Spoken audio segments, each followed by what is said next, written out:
Hello to anybody who cared to click on this video. Yeah, so today I'm working on my 4Runner. It's a 2000 4Runner, but this will work for basically all 4Runners, Toyotas, FJ Cruisers. I'm sure it applies to, mini cars. This is the easiest way I have found. I haven't done it many ways, but this is the easiest way I've found to do it, and it's super quick. It feels safe as well, versus using the clamps that you put on each side and you have to crank down to compress the spring. This is much easier. So all I've done is taken off the wheel. Oh, hello, Ivy. All I've done so far is taken off the wheel. Everything is connected. So up top, these 3 top bolts are still connected. Down below, right at the bottom, is obviously connected. So this is really just taking off the wheel. What we're gonna do is compress this spring with the jack, okay? And the jack is just on the lower control arm. We're gonna compress the spring and we're gonna loosen this top nut here, and then we're gonna decompress the floor jack. The trick is you need to disconnect the sway bar end link as well as the 4 bolts, 1, 2, 3, 4 that hold on the lower ball joint. That will allow the lower control arm to slide down or to lower far enough for the spring to be fully uncompressed, decompressed, whatever it is, and you can just pull it right out.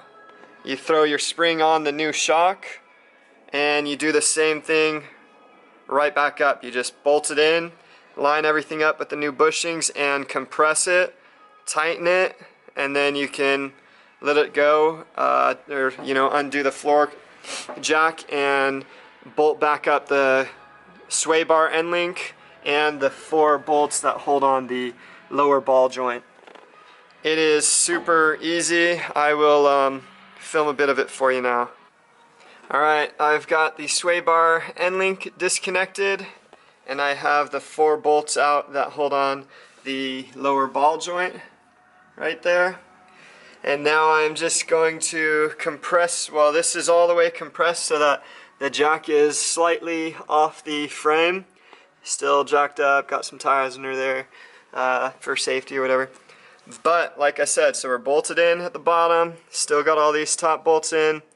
I'm just going to use my 17 to loosen this while I hold on to like the shaft with this wrench so it doesn't spin. It would be super helpful to have a ratcheting ratcheting wrench, but mine only go up to 16, so it will take me a second to get this done, and I'll jump back on at that point. Okay, the 17 and the wrench did the job after a few minutes going back and forth. Now the top nut is off. You can remove the washer and the bushing if you'd like. My finger got stuck, or you could just leave it. I'll just leave it for now. All that you have to do now is slowly decompress the floor jack and it should fall out.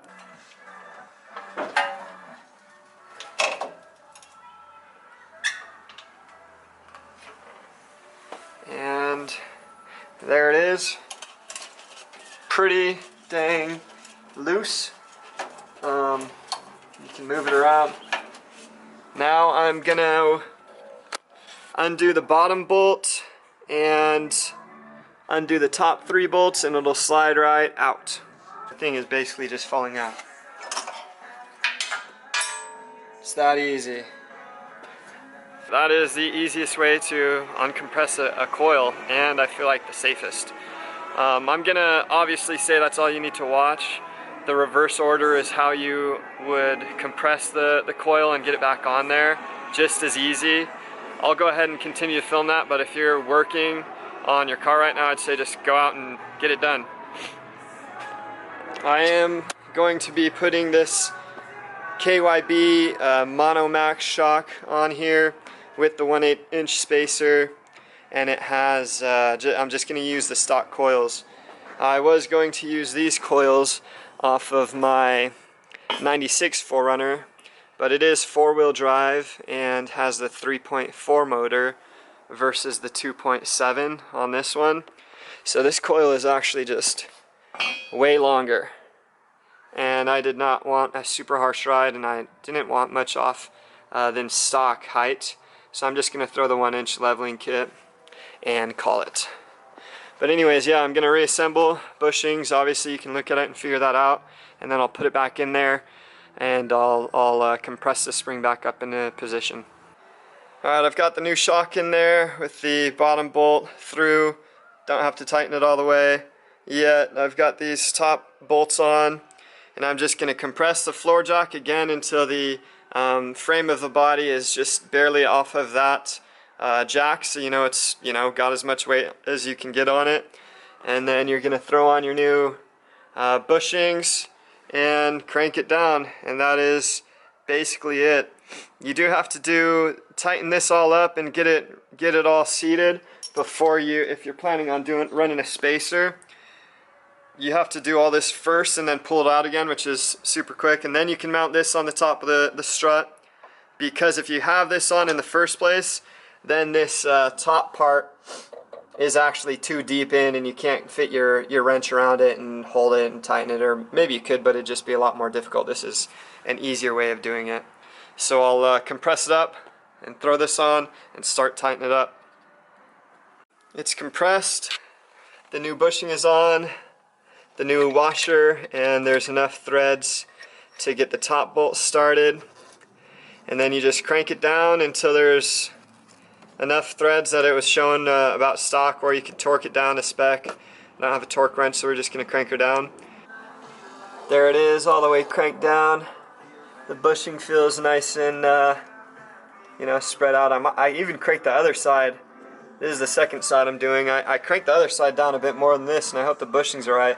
But this is done. You're done. You just can tighten everything up, put the bolts back in, do the sway bar, end link, and throw your wheel back on. So this is so easy. I'm gonna pull it back out right now though, and put on that spacer that is somewhere. There it is. Pulled her back out. Bushings look awesome. She's cranked down. She's seated correctly. Just gonna mount up this spacer and throw her back in. Alright, everything is mounted up and tightened down. The top bolts are tightened. The center bolt up here is tightened. The bottom is tightened. My sway bar end link is tightened up with the crusty bushings in there and all. And I used the bottle jack to compress the lower control arm down, because the spindle and all the brakes were not quite reaching, but I did compress it, and got all the bolts in for the lower ball joint. All that we have to do now is clean up and throw the wheels back on. So, done. My face is a mess because my hands are a mess, and I've been in there, but we are done. If this tip helped you, just like it and subscribe, okay? I do a lot of videos on the 4Runners that I have, and where I go in them and some other random things, but I am trying to get a few more subscribers, so I think I have like 175 right now. Hit the subscribe, that would be awesome. And yeah, thanks for watching.